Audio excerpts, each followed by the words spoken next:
today. Rodrigo, would you like to introduce yourself? Hey, yeah, I'm Rodrigo. I'm working with One High. Currently, we are working on the Aragon Core dashboard along with Fabri. We also developed the Dandelion templates, the new Dandelion template. Yeah, that's me. Great. Welcome to the call. So I think we can move on to the So let me introduce my. I'm. I'm going to introduce myself as well. This is my first all around devs. Yeah, I'm Fabricio. I'm currently working on dashboard, as Rodri said, and yeah, we also implemented the Aragon template, and yeah, we are members of the One Hype. Thank you. Okay, sorry, Fabrizio. No problem. Okay, all right. We got quite a busy call today with 5 demos. Enrique, would you like to go first with the agent UI? Sure. Let me share my screen. Boom. So can you see my screen? Yep. Awesome. Okay, so today, I guess this is the first demo of the day. I am going to show you the new agent UI we have released. This has been in the work for quite some time. We just made sure it was like super ready to go, and so I'm going to show it off. I am a mainnet, and I'm going to open a real org, which we all know, which is Same Fame. They make like super cool clothing products, and so before you were seeing like a very, very sad UI, which said like, hey, the agent UI is coming soon. But now you get this nice finance like looking kind of dashboard for the agent. It is UI only, but you can also see like all the transactions that are happening here. You can actually see all the tokens that the agent is holding. We are not showing NFTs as of now, but all the other tokens, you can see them. We got ETH, PU, AJ, etc. Of course, if the token is verified, you will be able to see the logo as well. We also have the transactions tab, which is really interesting. You get all the addresses, and something good to see is that if you have some kind of execution that interacts with multiple accounts, you can actually come here and just expand the tab and see what actually happened. Here we see like the agent sends to this address. It sends 6 ETH, and it got from this address actually 100 fame back. So for example, that is a good example of a transaction with multiple different transfers. We also have another types of transfers like deposits, executions, and sometimes they show up as unknown, but we're on our way to working through that. It also has nice functionalities such as filtering by the type. Let's say I want to filter by transfer, filtering by deposits. Looks really good. Let's say I want to filter by execution, and I get again only the executions. I can also filter by token. Let's say I want to filter by the AJ transfer. That is fine. Let's say boy or Fame. Boom. Actually, there it shows up the multiple accounts transfer, which is really nice. Also, we can filter by date. For example, what happened in the last week?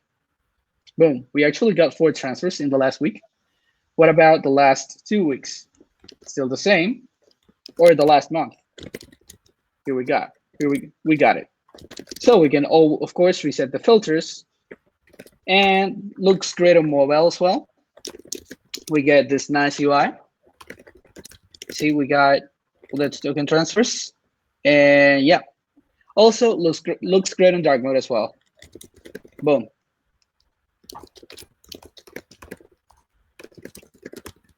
Here we go. So yeah, that is the new agent UI. It also has export functionality, but I don't have to download it. So yeah, that is new agent UI, guys. Very nice. Thank you, Enrique. It's looking really good. Has anyone has any question about this demo? All right, we can move on to the next one, which is Tenderly integration by Brett. Thanks, Matthew. Yeah, one thing I'd like to add for all the live streamers or other people who are watching this afterwards is we're very open for feedback in terms of the agent. We know there's a bunch of things that we can improve with it, but we'd love to hear from everyone to please create an issue or hop into the chat channels to let us know. But I can go ahead and do my demo for Tenderly. Let me figure out how to share my screen again here. Yes. All right. All right. Can you see my screen? Yes. Okay, great. So what we have here, we have the books organization, very fancy organization. Lots of people are reading books, donating to their favorite book club. The cool thing that we just added in the last release was the ability to import this organization and any organization into a Tenderly account. We can go through this flow, and then I can kind of introduce what Tenderly does underneath the hood. So if you click this button, what I'll basically do is send all of these contracts into this dashboard. You'll see I'm already logged in on Tenderly here, and it's going to ask me to sync these contracts from the Aragon app, and then I can either add and create a new project, or this is, since I already made this, it's just syncing the contracts. Tenderly is another dashboard for analyzing the smart contracts you have in your organization, and really any smart contracts you may be interested in. So we can see here that they track all of the transactions for this given organization now that we've imported it. And you can drill down into each of these transactions. So you can kind of see this as like a specialized Etherscan just for this organization. And they have a bunch of functionality building on top of it to make your life as a DAO operator more interesting or more powerful. For example, you can look at each transaction. You can filter for the failed ones. You can filter for the successful ones. You can see how much gas people were taking. You can see kind of the call structure to help us debug if you have any trouble with these contracts. Gas is in this top right here, where you can, for example, see this person was depositing or transferring money from their finance app, and you can kind of see it took 300,000 gas, and this is why it did that. Probably the most interesting thing so far is the alerting. We need to do a bit more integration with Tenderly in this aspect for it to work really well, because we have a bunch of proxy contracts. But when they support proxy contracts, this whole alerting flow will work a lot better. But basically, this will allow you to set up similar alerts to the notification service, but it's a bit more powerful in that you can start instrumenting various calls that we don't expose in the notification service. And again, this is kind of a different use case. This is more for like the operator themselves, the like DevOps, I guess, what I would call operating side of things. For example, like if I want to know when there's a successful transfer or a failed transfer to the finance app, this gives me that granularity to do so, rather than just notifying me that, okay, something has happened, maybe I need to respond to it. You can also see like maybe there's potential spam going on, or specific function calls that may be very interesting. It might be the case if you have a fundraising organization and you want to know when people are calling the buy or the sell on the market maker. That's also something that's possible. In the future as well, they're also going to be adding targets that are webhook targets and not just email targets. So right now they have emails and they have Slack and Discord, but in the future you can specify a webhook, so you can build kind of integrations on top of this for your particular organization. Yeah, that was pretty much it. I highly recommend people who are interested in seeing more of the technical aspects of their organization to go around and play with this dashboard. It's a really great tool, and it gives you a totally different look into how your organization operates than the client does. Thank you, Brett. I think users will find this very useful. Anyone has any questions or comments about this?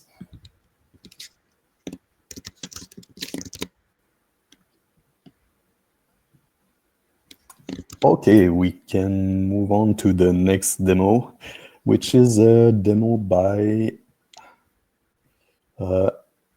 Pierre with the client app Pats. Yes.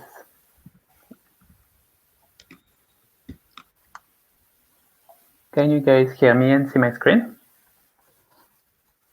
Yes. Cool.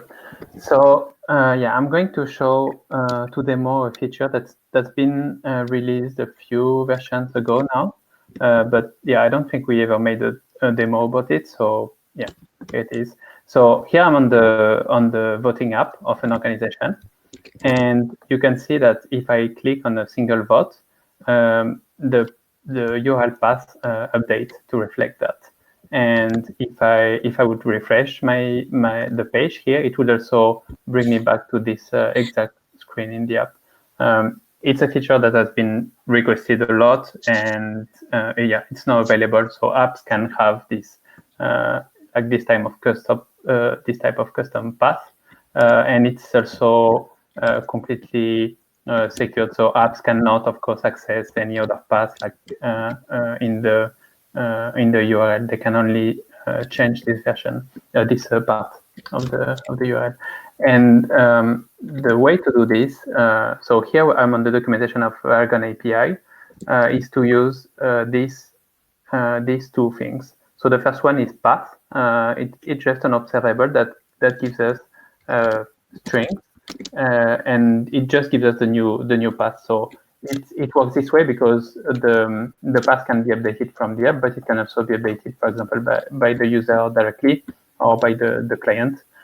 So apps can listen to these changes, and they can also request a change. So that is through the request path function. And in both ways, it's just a simple string. So you just pass your path as a string, and that's also what you receive. And as the other features of Aragon API, it's also available in Aragon API for React as a hook. And the use path hook gives you two things, so path and request path. But this time it's not an observable. It directly updates the hooks. The hook. If you're used to React hooks, you just have to like react to the changes in path, and then you get your updates. And the last thing that I wanted to show, like the way it's implemented in the voting app. So here you can see the use path hook being called, and it returns these two things that I was talking about. And here is how we get the vote that is currently selected. And to do that, we just pass the path to this function that just check if the ID exists, if it's a vote that exists, and then it gives us the vote ID. And that's how we decide here that we're going to display the selected vote as a screen in the screen, rather than like the list of all the votes. And here you can see how we like select a vote. So that's how we react to the user clicking on one of the cards. And when this happens, we call request path by passing just a string like this, and then the client can update the path, and then we receive it by this variable being updated. So yeah, that's how it works. Thanks, Pierre, for this insightful demo. Any questions or comments?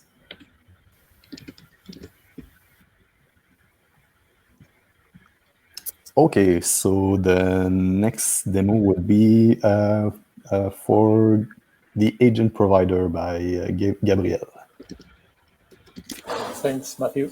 Let me share the screen.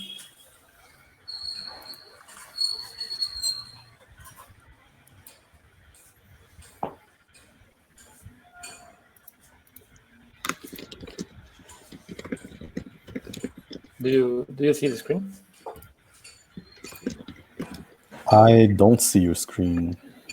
I think I have to quit the browser. 1 minute.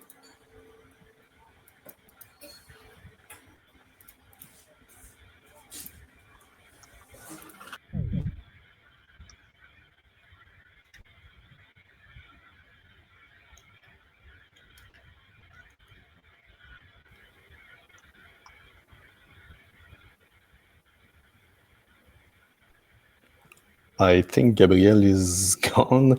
Fabrizio, would you like to go ahead in the meantime? Yeah, sure. Let me see. Let me know if you can see my screen. Okay. Ah. Let me try again. Gaby's back. Yeah. Okay, stop sharing. Yeah, I was needed to restart the browser. Do you see now? I personally don't see it. Anyone see Gabby's screen?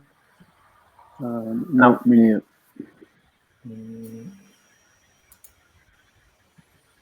Since it's notifying, Gaby's trying to show something, but it does not show up for me. Yeah, me too. Exactly. I see the screen sharing icon, but I don't see your screen. Okay. If you want to go ahead, Fabri, I can try to figure out. Yeah, sure. Gabby, for you to know, I have some similar problem. I needed to switch from Brave to Chrome to make it work. Okay. Do you see my screen, guys? Yep. Yeah. Okay. Okay, this is a local environment. For those that haven't worked with the balance module, this is how it looks like, sort of. What I'm going to show you today is the basic flow of a dispute. So I think the only one that could try a live dispute was Gabby, that was drafted in the first dispute. Okay, so here you can see that the dispute is already able to be drafted. So I'm going to do that now. I'm going to draft the rules. Okay, now you can see that we are in the voting period. Here, if we go to the task, you can see.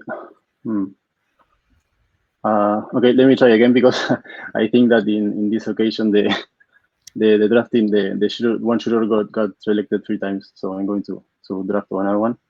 Yeah, because in this environment we only have like four shooters active only. So yeah, that can happen sometimes. Okay, yeah. So we can see in the third dispute, these 2 shooters have been drafted. One is this account. So now I'm going to vote. We only have like mock evidence. We in the live environment we have more detailed information about that. So yeah, I'm going to vote in favor with this account to commit my vote. This is for it's a one-time use code that we use for each dispute. So when the shooter comes back and has to reveal the vote, the shooter has to use this same code to reveal the vote. So now I'm going to commit. Okay, and now I'm going to vote with the other account that got drafted. So I'm going to vote against with this account. Here you can see because we haven't implemented it yet, but yeah, one shooter can be drafted many times for the same round. So the more times the shooter is drafted, it can has more vote weight in the when it's voting.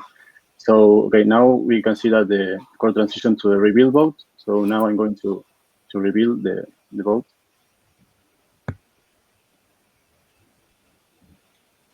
Yeah, you can see that the shooter voted against, and I'm going to go to the first shooter that voted. I'm going to reveal as well. Here we are using local storage to save the use code, the one-time use code for each round of the dispute.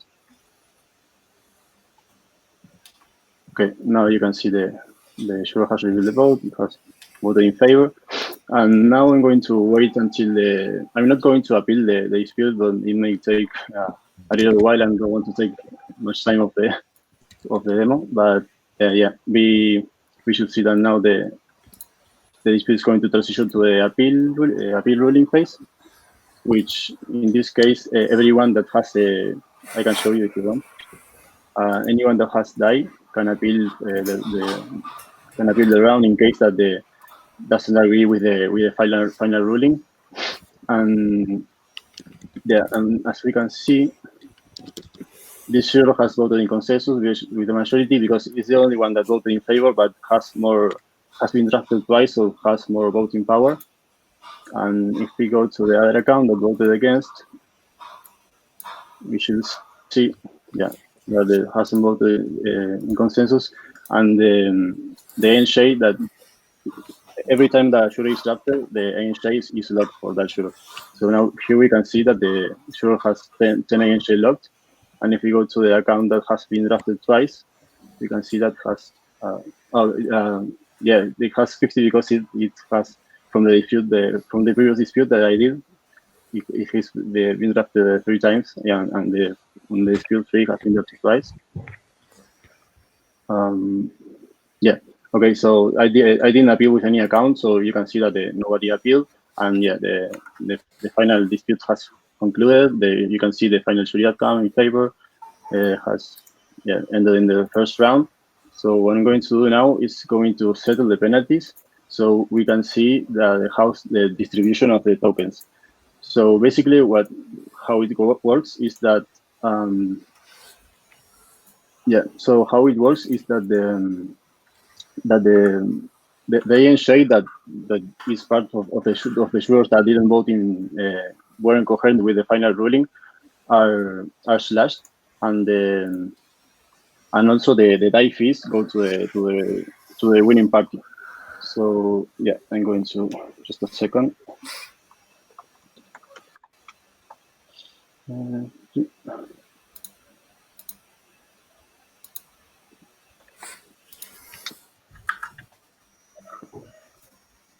Going to set the penalties for dispute number 3. Yeah. Yeah, we can see that here it has still 30 handshake lock because this is from the other dispute that I didn't interact with. Here you can see that the ruling fees are 10 handshake that were from the previous account that voted against. So if we go to the account, we should see that has been slashed 10 handshake. That is part of the rewards of the winning party. Yeah, and yeah, you can see the dispute fees. The distribution is only for this dispute. Yeah, and so I'm going to claim the rewards. For now, we are just batching the transactions, calling one after the other. But yeah, we are working on a model that will have all the transactions, all the transaction flow will be improved. So yeah, you can see that the rewards have been claimed. The shooter has 10 handshake in rewards that go directly to the inactive wallets. And if we go here, yeah, we should see that it has the die. It had released some die balance. So yeah, this is the main flow of our dispute. We also been working on the clock module that tells you where the court is up to date. It shows you the current term of the dispute. In the case, okay, let me show you. I'm going to cancel a script that I have that calls a heartbeat function that transitions the court on every term. So now when the timer goes to 0, we can see that the interaction that people can call heartbeat, so they can transition the term. So if I go here, latest run. No, you can see it's back on sync, and we've also been working on the activity panel that we all know of the Aragon client, and yeah, that's pretty much it. Thank you. Cool. There are a couple. Thank you, Fabri. Thank you Hey, very Fabri. much. There is also a couple of small things that we are working on right now. I'm going just to share my screen and show you guys. Sorry, Gabby, I just saw your message. Maybe if you want, Rodri, you can open the or Yeah, the link. afterwards. Yeah, The what? yeah. Gabby shared the message in the chat that I haven't seen.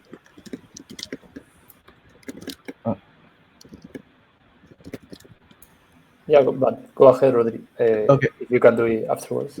Okay, are you seeing my screen? Yep, we can see it.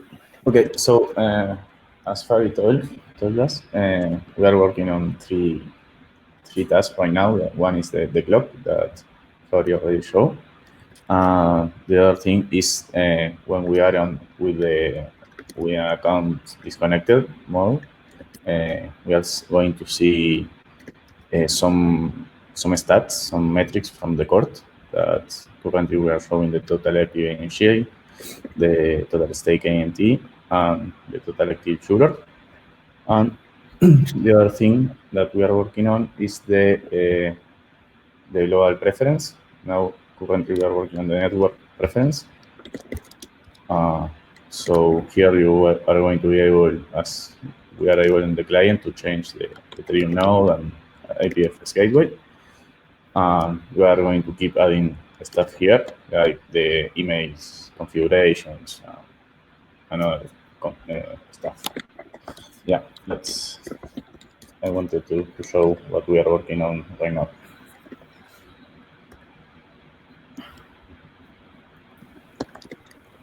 Yeah, that's why I would like to add that we are working on mocking mocking data for the court. So yeah, we are going to set up an environment that is read only, so everyone can look at the different states of a dispute. So for example, as it's difficult to reach a final round, you can see how it behaves in a final round, on when a dispute is appealed, and yeah, that sort of stuff. Great, thank you very much, Fabrizio and Rodrigo. Any questions about the Aragon Core demo?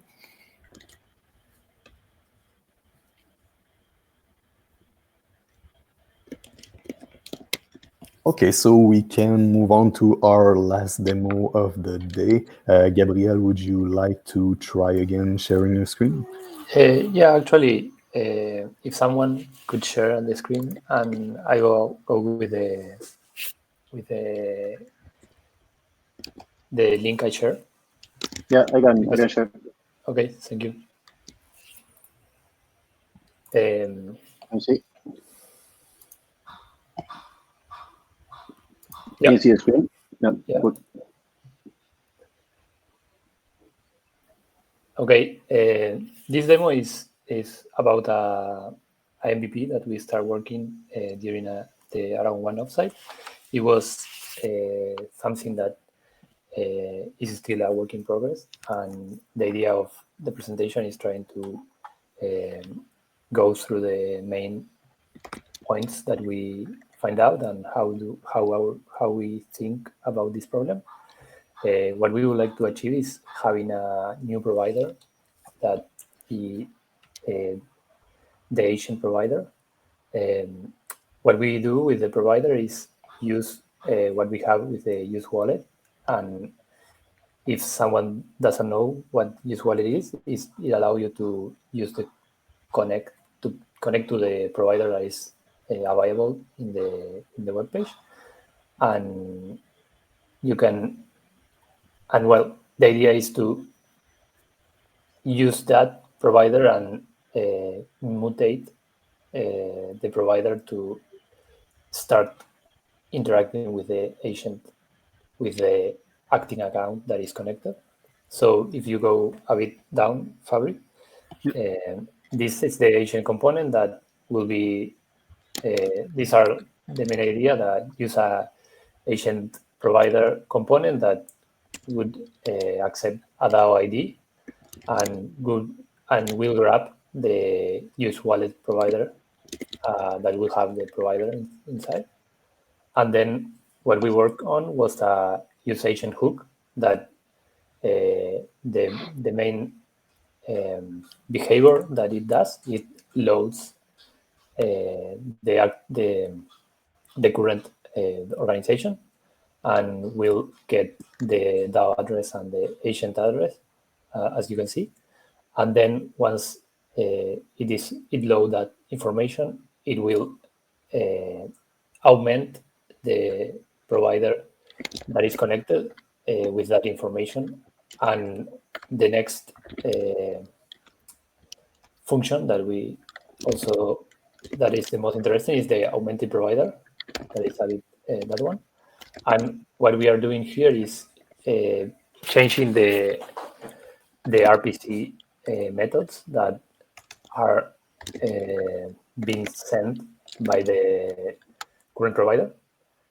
So we mainly change the is send transaction, and what we do here is every time the provider is going to send the transaction, we see what parameters are going to be sent, and we encode the data as an agent, and then we use the wrapper at this point to calculate the transaction path, and we change the provider send to use the new transaction with the new information.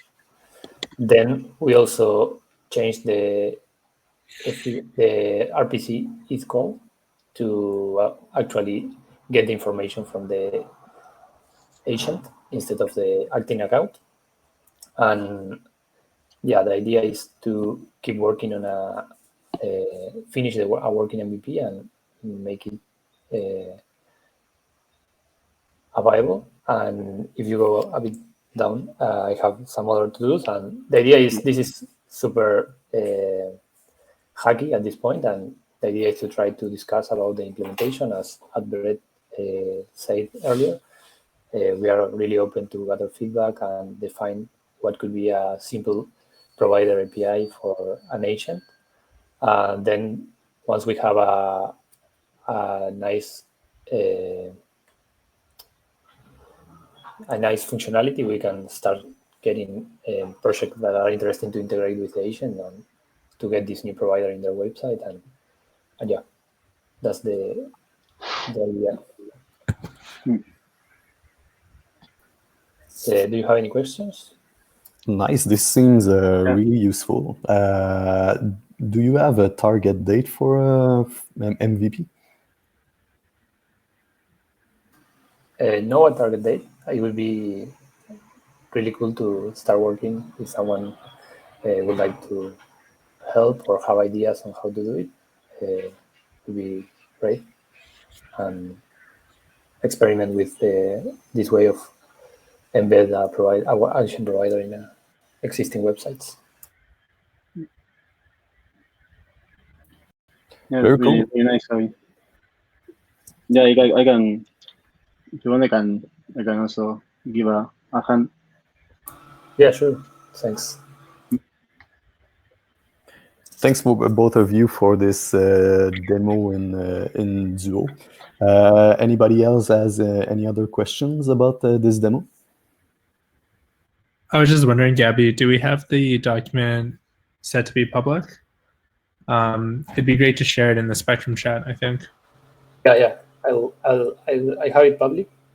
Where do you think it would be a good place to start putting these kind of documents?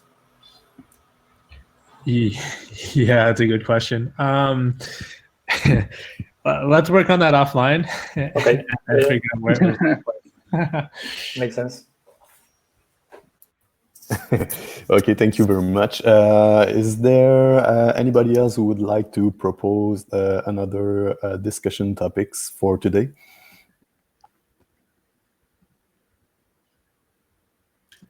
Yes, I have one. Just Yeah, go ahead, Brett.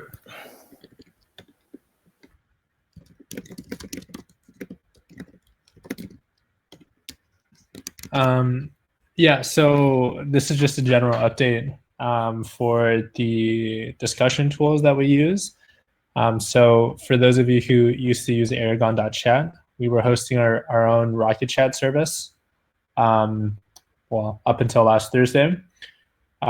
If you had logged into Rocket Chat, you might have seen that there were a couple announcements, but just in case you didn't, we've now updated all of our repos, and I believe everywhere. Matthew's done a really good job looking for these to instead point the development chat links to Spectrum Chat.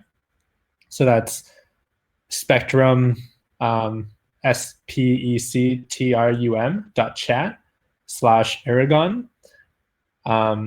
We're now kind of trying these two chat tools, Discord and Spectrum Chat, to see how it goes. There are a couple of reasons for Spectrum Chat. You can read more about it when you actually land there. But the one good thing is that you can search for previous topics, and it becomes kind of like a self-creating FAQ of sorts if you'd like to search through topics. And it is hopefully going to better our experience supporting you, and hopefully in the time that it takes you to get help. So yeah, please try that out. Please let us know what you think about it. There's already been quite a lot of engagement on there, and Matthew's been helping people out. So yeah, don't be afraid to use it. Good. Yeah, so far I think the feedback has been great, but don't be afraid to post any feedback from your experience. So if that is all, I thank you all again for joining the call today, and we can close this call and talk to you in 2 weeks. Awesome. Thank you. Thank you. Thanks, everyone. Thanks, everyone. Bye-bye. Great. Bye-bye. All right. Bye.